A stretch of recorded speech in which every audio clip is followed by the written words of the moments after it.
ഒരു അന്ധയായ പെൺകുട്ടി ഉണ്ടായിരുന്നു. അവൾക്ക് ഈ ലോകത്തിനോട് മുഴുവൻ വെറുപ്പായിരുന്നു, അവളുടെ കാമുകനോട് ഒഴിച്ച് മാത്രം. അവൾ അവനോട് പറയുമായിരുന്നു, ഈ കാഴ്ചയില്ലാതെ ഈ ലോകത്തിൽ ജീവിക്കാൻ ഞാൻ ആഗ്രഹിക്കുന്നില്ല, നിന്റെ കൂടെയും ജീവിക്കാൻ ഞാൻ ആഗ്രഹിക്കുന്നില്ല. കാഴ്ച കിട്ടിയാൽ മാത്രമേ ഞാൻ നിന്നെ വിവാഹം കഴിക്കൂ, അല്ലാത്ത പക്ഷം ഈ ലോകത്തിനോട് എനിക്ക് വെറുപ്പാണ്, ഞാൻ ഒരു ദിവസം ഈ ലോകം വിട്ടുപോകും, ഞാൻ എന്റെ ജീവൻ സ്വയം കളയും.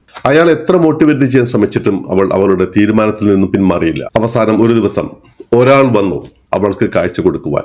ഒരു കണ്ണ് ഡൊണേറ്റ് ചെയ്തു, അവൾക്ക് കാഴ്ച ലഭിച്ചു. സുന്ദരമായ മനോഹരമായ ഈ ലോകം കണ്ടു. അവൾ ഉത്സാഹഭരിതയായി. ഇത്രയും സുന്ദരമാണോ ഈ ലോകം എന്നോർത്ത് അവൾ ആഹ്ലാദിച്ചു. പക്ഷേ അവളുടെ കാമുകനെ കണ്ടു കഴിഞ്ഞപ്പോൾ അവളുടെ മുഖം വാടി. കാരണം അയാൾ കാണാൻ അത്ര സുന്ദരനായിരുന്നില്ല. മാത്രമോ അയാൾക്കും ഒരു കണ്ണില്ലായിരുന്നു. അവൾ പറഞ്ഞു, ഞാനും ഒരു കണ്ണുള്ള ഒരു സ്ത്രീ, നീയും ഒരു കണ്ണുള്ള ഒരു പുരുഷൻ, നമ്മൾ തമ്മിൽ വിവാഹം കഴിച്ചു കഴിഞ്ഞാൽ ആളുകൾ കളിയാക്കും, നമ്മളുടെ ജീവിതത്തിന് ഒരു ഭംഗി ഉണ്ടാവില്ല. അതുകൊണ്ട് സോറി, ഞാൻ നിന്നെ വിവാഹം കഴിക്കാൻ ആഗ്രഹിക്കുന്നില്ല. അയാൾ ഹൃദയം പൊട്ടുന്ന വേദനയോടെ തിരിച്ചുപോയി. ഒരു ദിവസം അവൾക്ക് ഒരു കത്ത് ലഭിക്കുന്നു. എന്റെ കണ്ണ് നീ നന്നായി സൂക്ഷിക്കണം. അയാളുടെ കണ്ണായിരുന്നു അയാൾ അവൾക്ക് വേണ്ടി ഡൊണേറ്റ് ചെയ്തത്.